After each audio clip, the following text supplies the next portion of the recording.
you. How can I set this? Here. Let's see here. Oh, perfect. Okay. Yeah, it's a weird articulation there. Okay, we are on. Hello, Facebook. And, okay, that means we're a minute away. The news break's starting. And I found that walk-in article also. So I can introduce that. Great, so now we have fun. We Okay. get prepared and then we just do good radio. That looks good.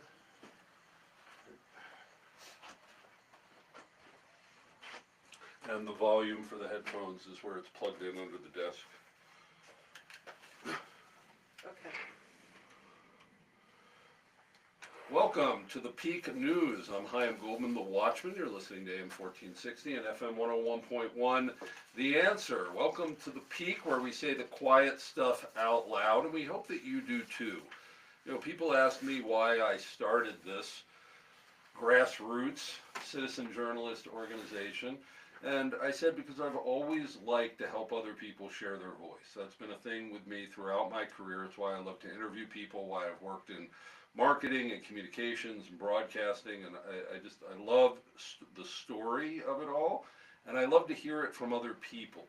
You know, you really can't, well, you can mishear it, but you can't miscommunicate someone else's story if they're talking and you have all of it there.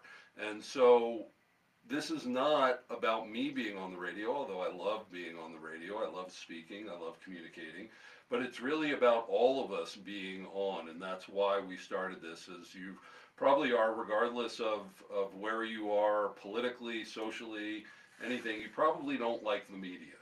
You probably think that you're being misrepresented, and you are.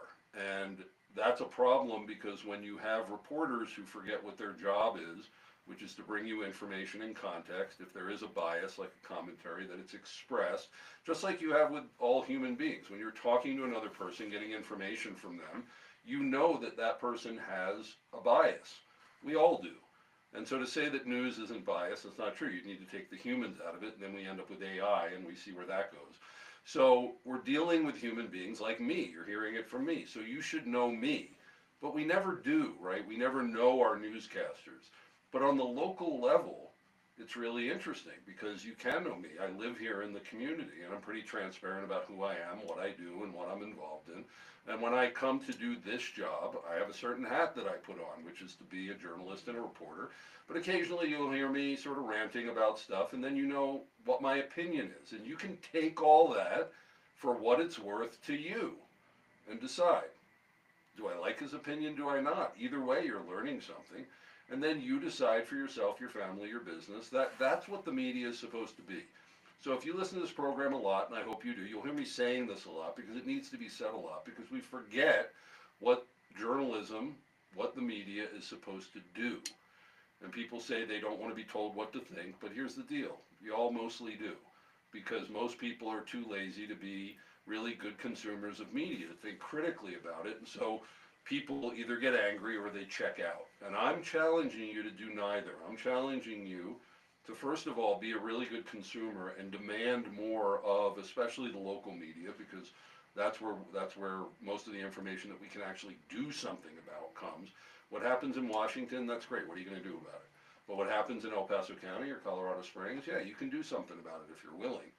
And then the other is to really get involved, if you have a heart for telling stories, and join us here at the Peak as a citizen journalist, or a tech, or an intern, or guest, sponsor. Maybe you say, I don't want to be on the air, but I like what you're doing. Let me promote my business and help you pay the bills there. And that's great, because we are local citizens. We're telling local stories. We're supported by local businesses. That's what this is supposed to be. And so please go on thepeak.news. Check us all out and everything about us. And especially if you're thinking in any way about being a citizen journalist, we're starting our first citizen journalist certification training course starting on March 3rd. It's limited to just a dozen students, and that's going to be Monday evenings over the course of March, 4 weeks. where we're going to be teaching you the basics so that you can be a certified journalist here at the Peak. So go to thepeak.news, look for that link, go under a citizen journalist link, and apply. Yes, you have to apply. We want to know what you're about, and are you going to be committed to this? And we will train you up, and then you can start reporting officially and have a platform here on the Peak. Well, as I said, this is, I don't know if I did say, it is Thursday, which is Media and Education Day, and we're focusing in on education today. We have Cynthia Jacquet, Assistant Principal of Sierra High School in District 2, and President of the Board of Educating Children of Color, a local nonprofit organization dedicated to elevating underserved children through education, including Leadership, which I love, Leadership Academy, which is designed to help students develop confidence and leadership ability. And overall today, we're going to be talking about finding joy in education. Cynthia Jacquet, welcome to the Peak. Thank you. Thank you for inviting me today. We're glad to have you here. So when we come back, well, we're going to be getting into some educational headlines, as well as talking about finding joy in education and learning more about the organization Educating Children of Color. You're here on our Education Day on the Peak. I'm Chaim Goldman, the Watchman, and we'll be right back after this short break.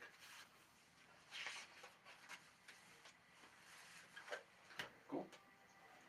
Good. Like, you got me excited. Okay, great. I like to set the tone for the show, and then you can fill in. Let me just check out. We have about 3.5 minutes, and I'm going to look into these articles real quick, so I have some idea of what I'm talking about. So again, we'll have about 3 minutes on average per story. Here it is, the walk in. Okay.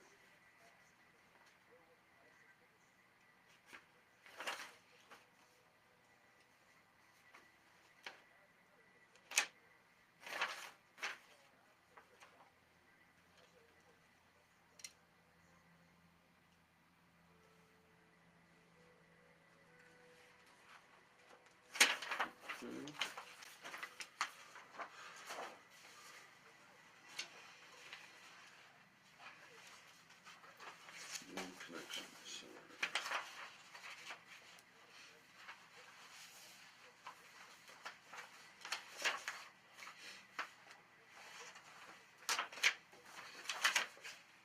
And are you familiar with this initiative? You've been familiar with it? Okay. Great. That's what we're looking for. Composting.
Okay, 2 minutes.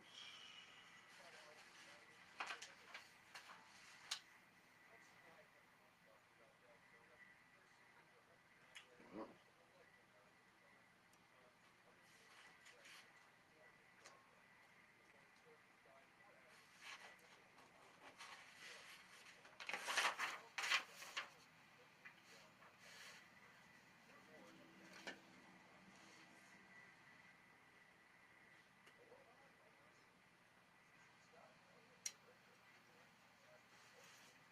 So what would low impact tutoring be? I mean, what is it, just less time? This is more.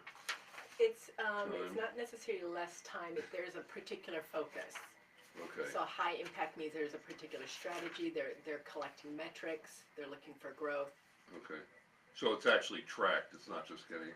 It's, well, And it's, more than, and it's more than looking, grades, it's, or? yeah, it's looking for progress. Okay. And so it's, again, it's using research-based, a research-based program, and then fully training, and so that everybody who's involved, knows the stake, as well as knows. So it's more holistic? It's more holistic in the sense that it's not the teachers telling the paraprofessionals, you've gotta do this, it's the paraprofessionals understanding the why behind, um, All right, we're back.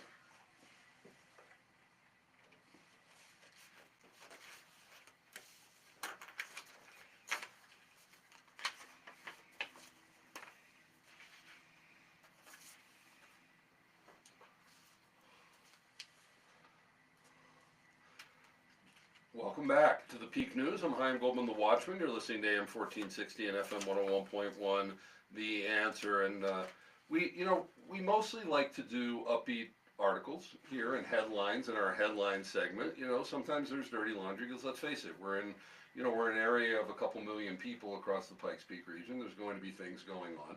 And we have a mixed bag of that in today's headline segment here. We're doing education, local education headlines. And we have as our guest and co-host for the hour, Cynthia Jacquet, Assistant Principal of Sierra High School in District 2 and President of the Board of Educating Children of Color. And we're talking about, throughout the hour, having joy in education. But we're doing headlines now, and there are some controversial things going on here in District 11, as you probably know, that back in, was it November or beginning of December, the D11 school board announced that it was not going to renew the master agreement with the teachers union in El Paso County. D11 is the only school district that still is in with the teachers union. Everybody else has a handbook, but there's a master agreement, and of course it's controversial. A lot of teachers like being part of a union. Other teachers don't. We've had, just to let you know, we've had quite a few shows, including bringing on Parth Malpakam, and we had Jason Jorgensen on here, and others talking about this from the side of ending the master agreement. We've been trying to get a representative of the union in here to represent that side for months, and that hasn't come together yet. So we extend that invitation again to come in and represent that side, because we are not here, as we in the media aren't supposed to have a dog in the fight, right? We're supposed to tell you about the different sides of it. But in our first headline, and since we have an assistant principal here, School District 11 teacher walk-in protest proceeds as scheduled in Colorado Springs, and this was during very cold temperatures. That they are doing, an old-fashioned kind of union, walking around outside with signs and having people know, at least those teachers who are both wanting to stay with the master agreement and the union and be willing to come out on a really cold day, that they're out there doing this. And so what is your take on it? You can speak officially as part of D2, or you can speak as a private citizen. Just let people know how you're speaking in that regard. But what's your take on this master agreement in D11, because D2 doesn't have that? it right? does not, Right. it does not. So I am not going to officially represent D2 on this issue. I am going to speak on behalf of educators, because I'm an educator first. I was a middle school science teacher just a couple of years ago. And so when this headline hit the news, my first concern were for the teachers, and really wanting to understand what's the underpinning behind their concerns. And so I'm not from D11. I don't know what's in the master agreement, but there's this general unease among educators in general about systems changes and curriculum changes and schedules happening to them, as opposed to teachers being part of the conversation. So in terms of the master agreement, I think teachers are feeling, and again, this is just my perception, that they're not going to have a voice anymore. They're not going to have a standing that has merit, and that has to be recognized. Teachers are already working to their best abilities and feeling, then having to go to work and feeling that their position's not safe or their work day is not safe. Not safe meaning that it can change in such a way that they don't have the capacity to maintain it. Okay. So down in D2, where you don't have this, are teachers okay without having a union? As the school board there, done a job to make the teachers feel comfortable? Well, I am fairly new to D2. This is my second year. And one of the things that I've observed and have really appreciated is that they make room for student as well as teacher's voice. And so it's not so much of the district and the board's going to come up with these mandates and then universally just apply it. There's always an opportunity for all stakeholders to have a voice and to come to real solutions. And so if it's a real concern for teachers, then it's going to be a concern for the district as well. Okay, well, we've had representatives of the school board in here, and I know them personally, and they're saying that they want that. They want to, allow that in order to make a handbook. So, but they just feel that the union is not the best way to go, and that it's more focused on the teachers than on the students, which is their concern as the school board. So that's very valid, and we'll keep tracking on that. And if there are others, again, we do want representatives of the D11 Teachers Union or others who would like to come on the program, and we welcome that. And if you're out there and you're willing to come on, please contact us at the Peak. You can do that through our website, thepeak.news. Okay, next, and this is a very positive thing, I think. New Connection Center in Southeast Colorado Springs offers resources, technology, building skills. If people know about the Library 21, is it 21C or 21, up here where we are on the northern side, it's an incredible facility, and it seems that through Comcast's Lift Zone program, part of a global media and technology project up $1 billion initiative that aims to advance digital opportunities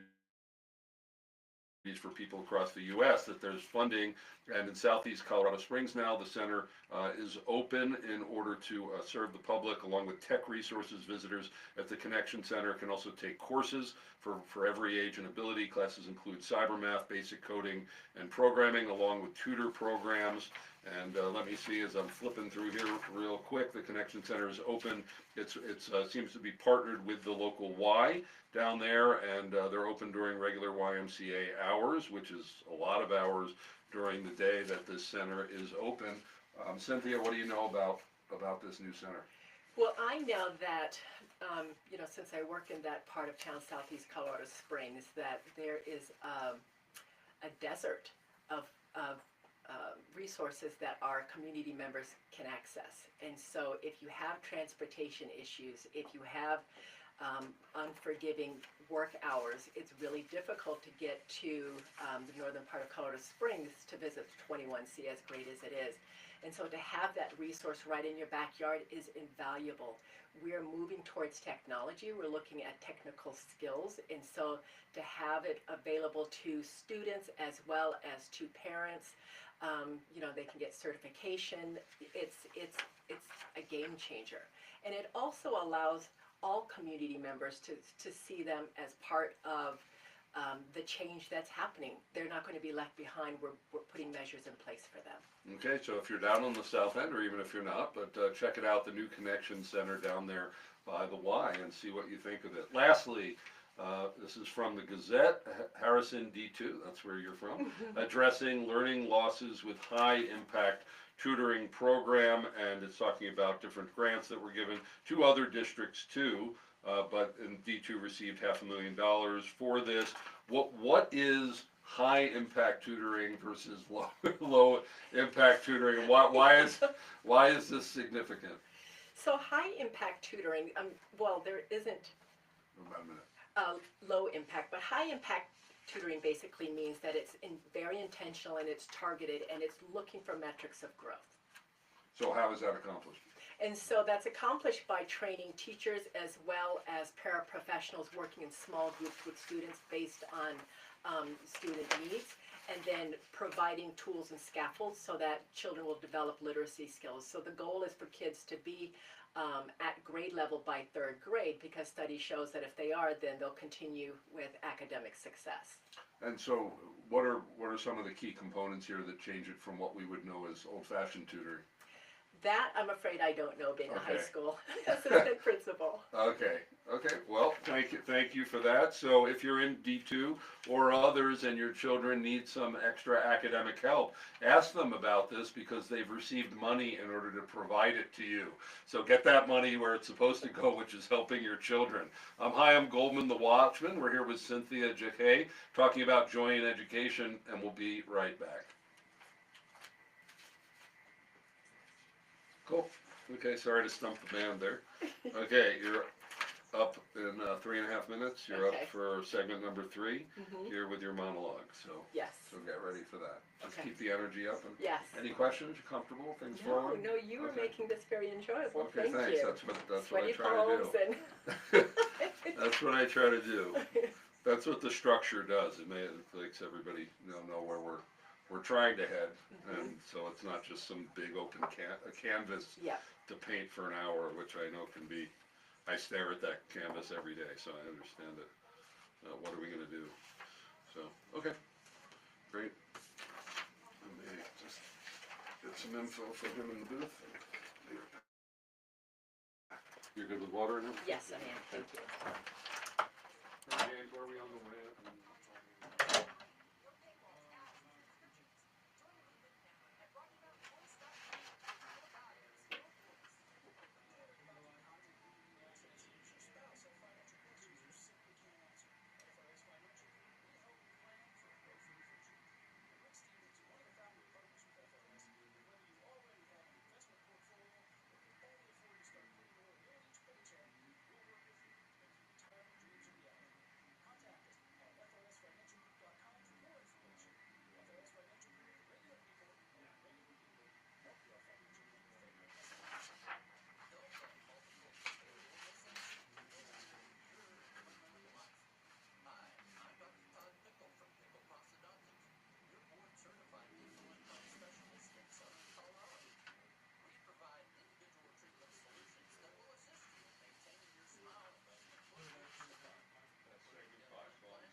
Okay, thanks, received, period. Jordan will be reaching out to you at 3:45,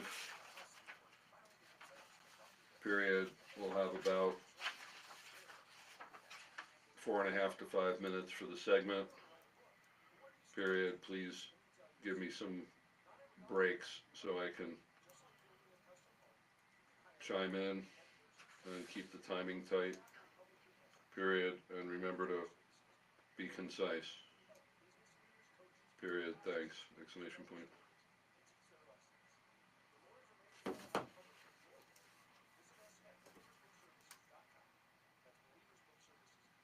Okay, we're back in 30.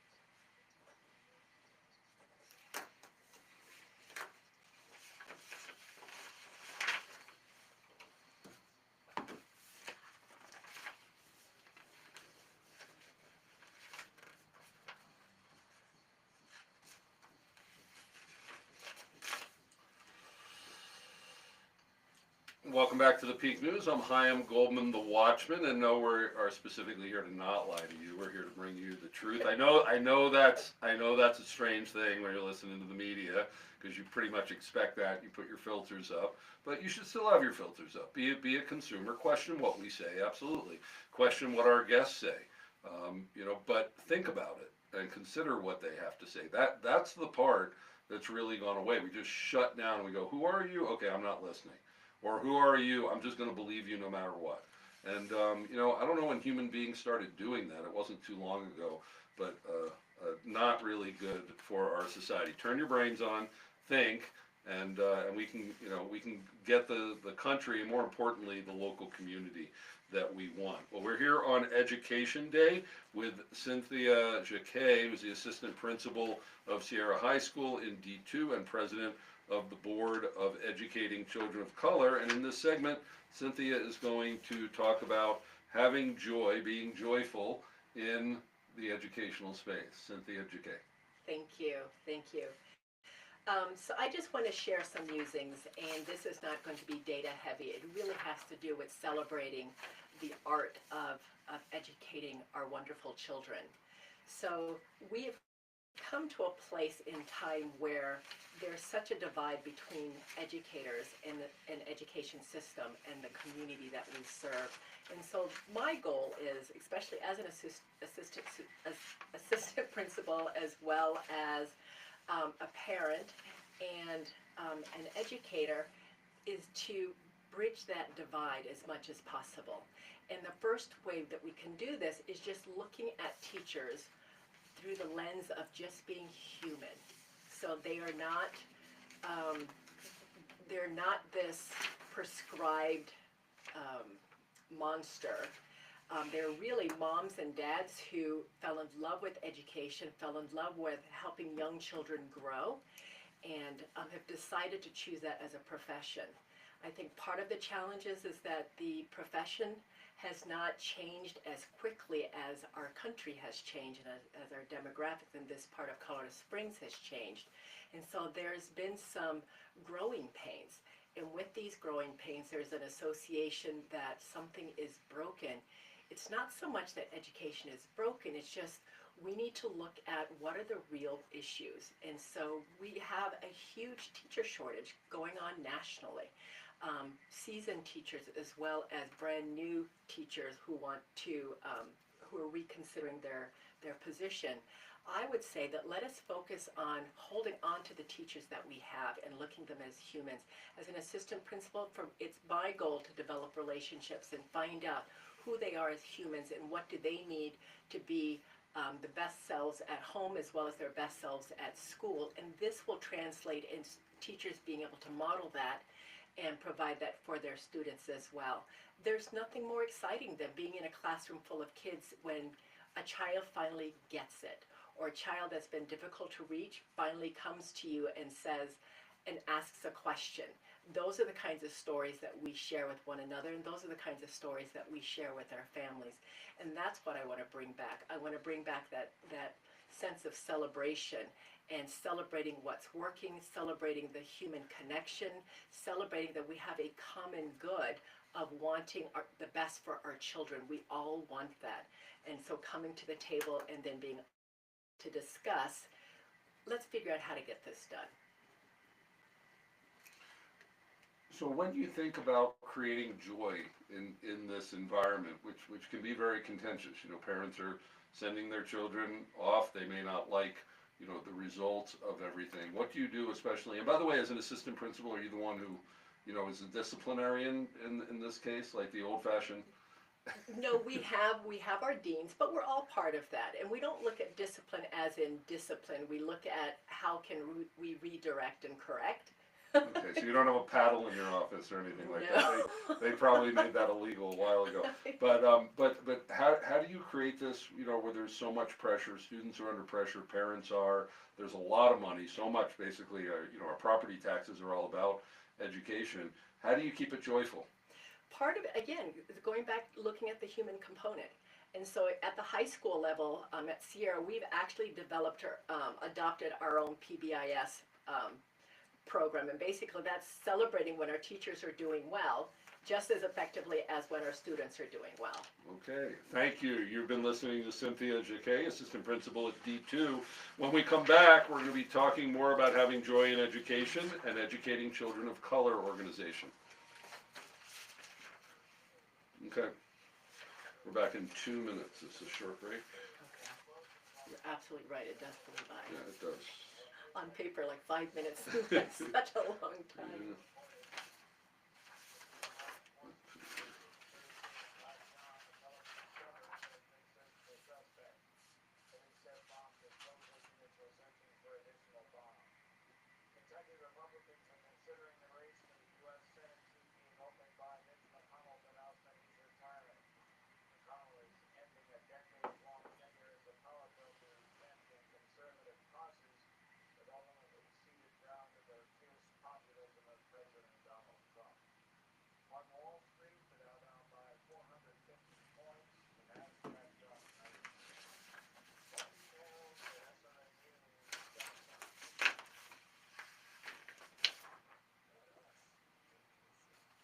Okay. So we're on page 4, except the title got on the previous page, so it's that one that says Bumper Rock This Town and shout out and one with the 4 questions there. I'm gonna keep that in front of you for reference. Where we're going, 5, 6, 4.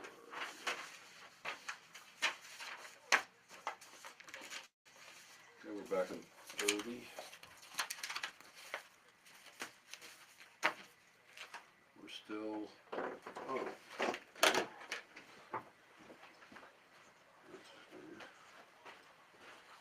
We've been live streaming, but not with backup. There we go.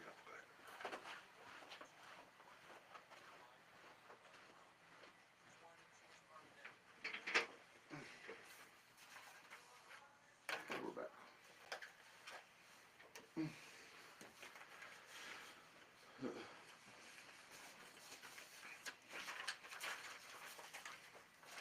back. Welcome back, James. James.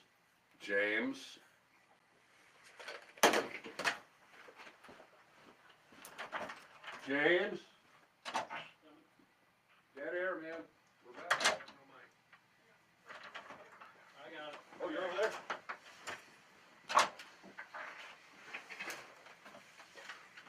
Hello. Welcome back to the Peak News. Sorry for the delay there on the microphone. That's what we call dead air here.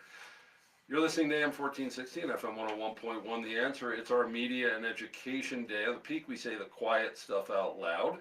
And we want to give a shout out to John Graham Homes with Keller Williams Partners and your local Heroes Home Advantage. They're one of our gold sponsors here on the Peak. John Graham Homes, taking the drama out of your home buying and selling experience while saving you money too. And John Graham's actually, he's a good friend of mine, and he's the president of our board of our educational foundation, under which we are doing this training that we're sizing up in D11 and with a homeschool enrichment program, and hopefully getting into the other districts of doing a journalistic ethics and media vocational training program plugged into an internship here at the Peak News. And we're developing that right now, and as part of that, and that's a whole 2 semesters with both high school and college credit. So we're really excited about teaching students how to be journalists, not advocates or activists, but actually journalists or influencers, but journalists, keep coming back to that word, and doing it ethically. And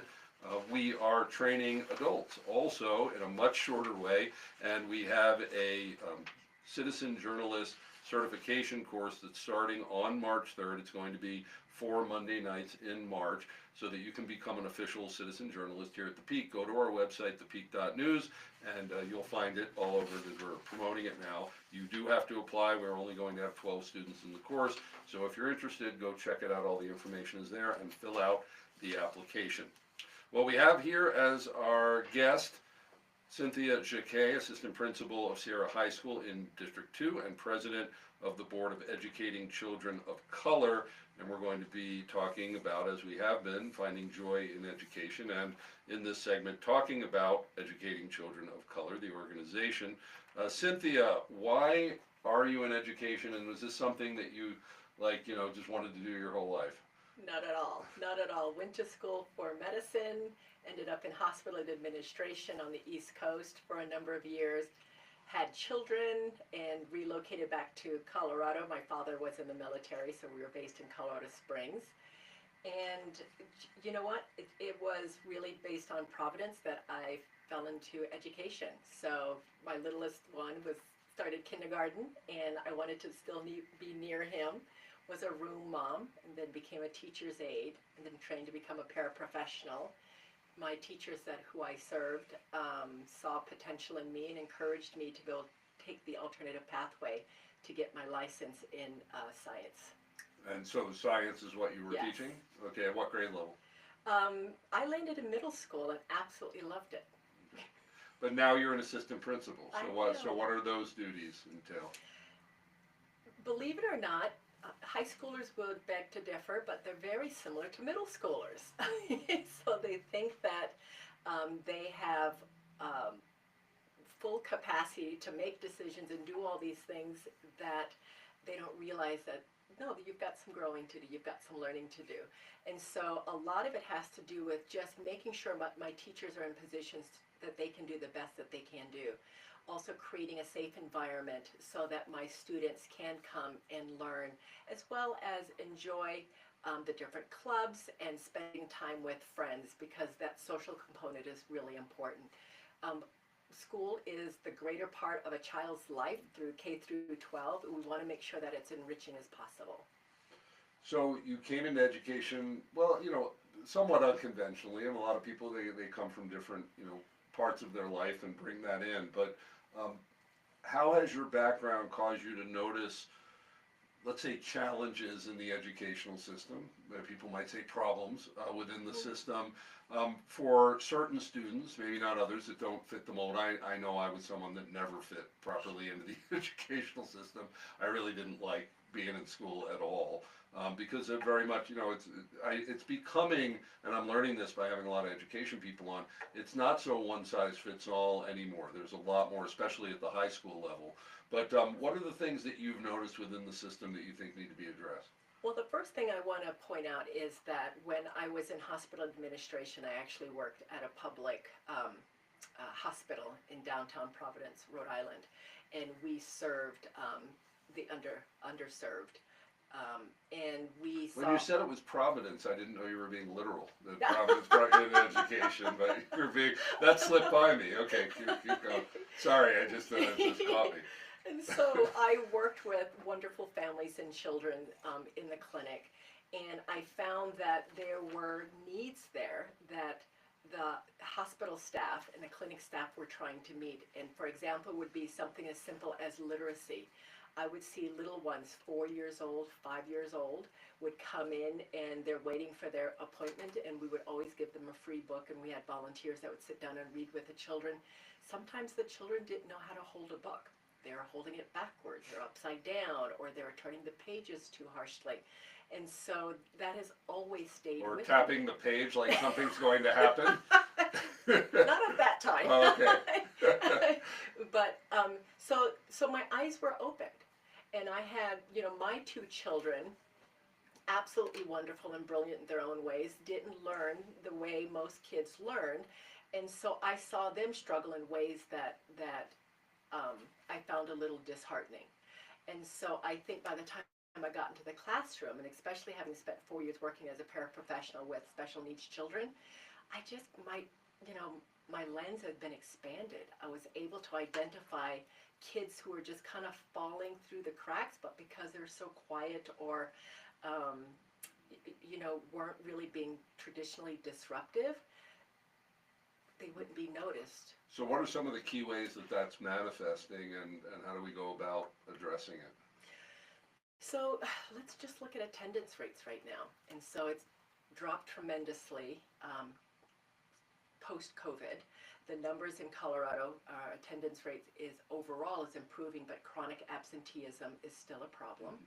And the way we look at absenteeism is that 1 in 3 Colorado students are chronically absent. And chronically absent Really? is missing just 10% of the school year in the early years. And it can mean students struggling throughout their academic years.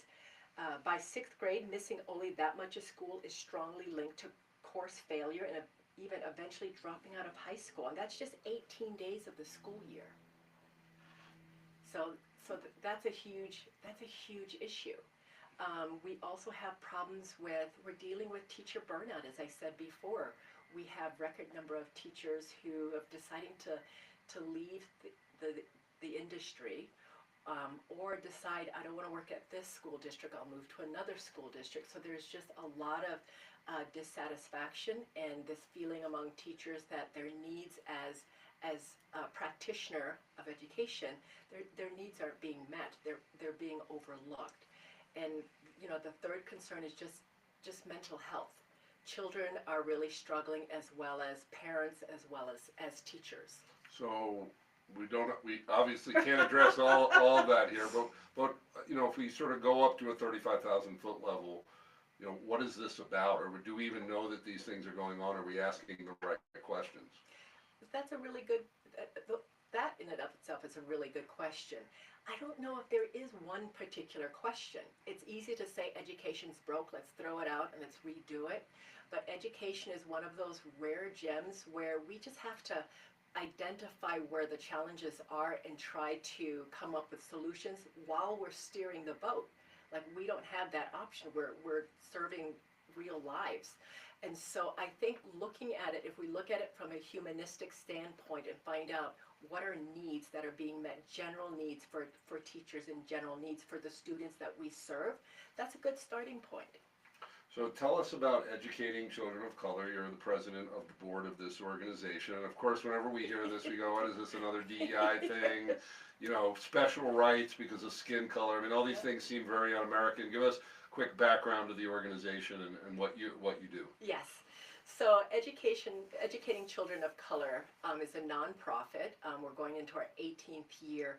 And when it was first founded, it was created to address a particular need. There was, it was evident through data collection that there's a disproportionate number of children living in poverty and children of color who are in the judicial system. So it was really a way of looking at how are we, what does law look like, and is the law the same for everybody?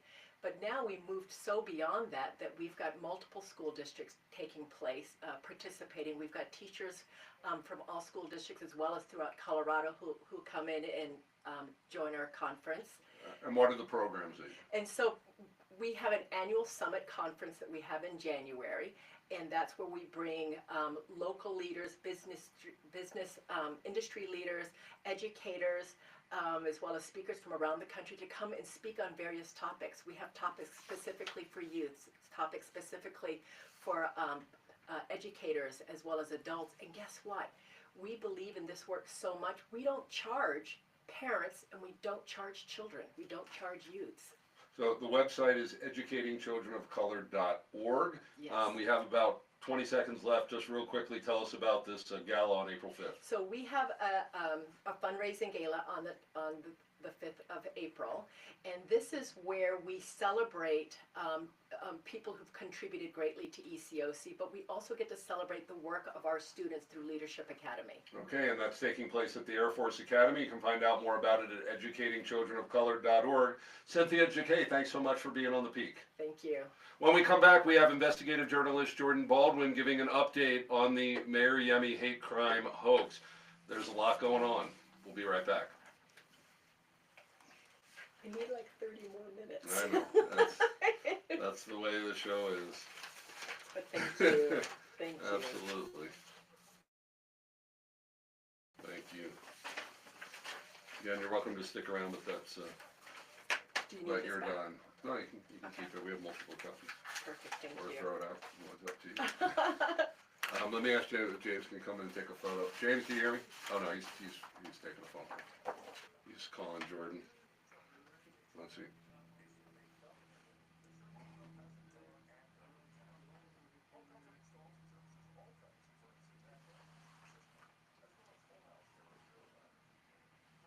Hey, can you come in and take a photo? Come in and take a photo.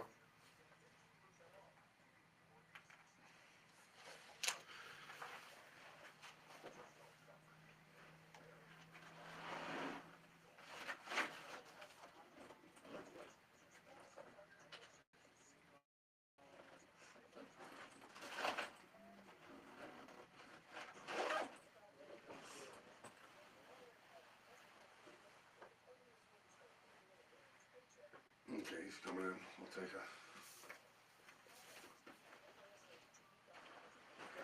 I think he's coming in. There he is. Cynthia's going to be leaving, so if you can take the photo. What happened there on the mic, man?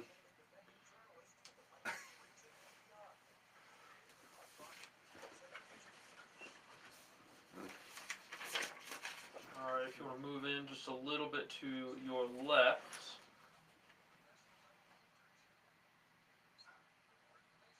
Sweet. Cool. Yep. Thank you. Thank you, James. No problem. Okay. Thank you Thank so you much. very much. We appreciate this. And we'll let you know when the podcast Wonderful. is up, and the Facebook is already up, so Thank you so you much. can feel free to share it. Yeah, Nice absolutely. meeting you. It seems like a good experience. So. Yes. Thanks, okay. Appreciate the Bye. opportunity.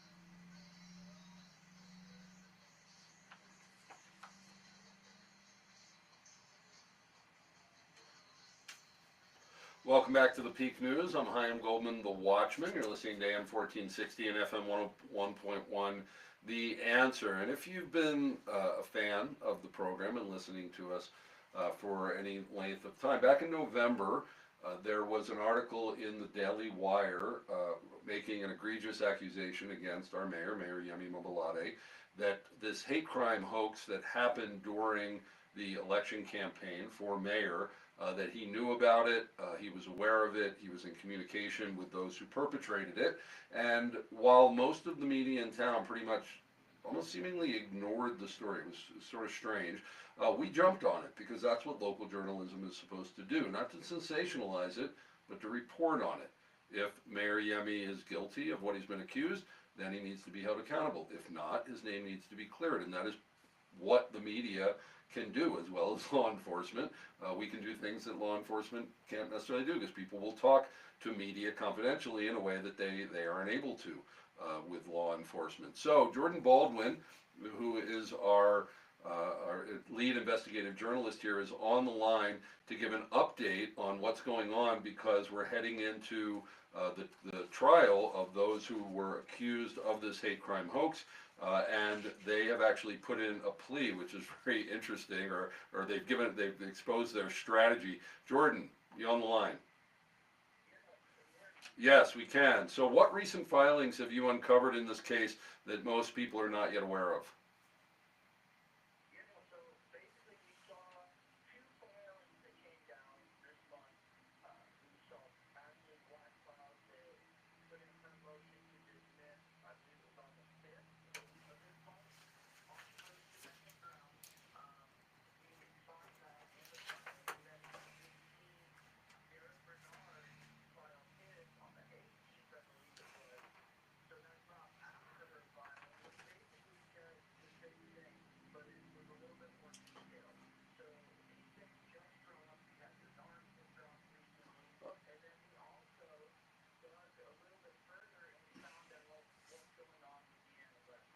Okay, so this is very interesting. So it seems like they're admitting to burning a cross, and that was sent out to the media. It was a video of a cross being burned in front of one of candidate Mobolade's campaign signs with the N-word written in red spray paint on that. It seems like they're admitting to doing it, but saying that they have a First Amendment right to do so. Very interesting.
Okay, and you mean deposition, she did a deposition for that? Oh, oh,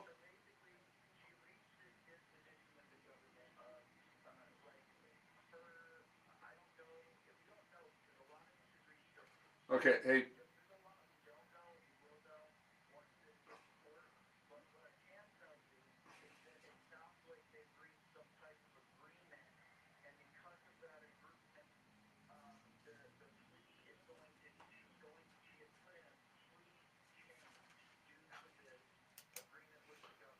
okay.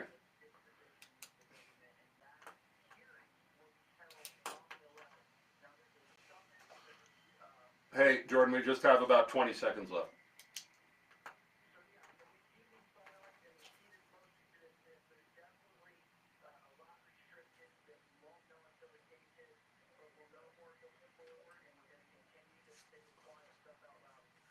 Okay, Jordan Baldwin giving us an update on those who were charged with the hate crime hoax related to Mayor Yemi Mobilotti. And now, Jim Miller, just a guy in the Peak Ranch, ranting about the legalization of weed in our area.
Thanks for joining us for another week of The Peak as we finish our broadcast week, because I get Fridays off from doing this at least.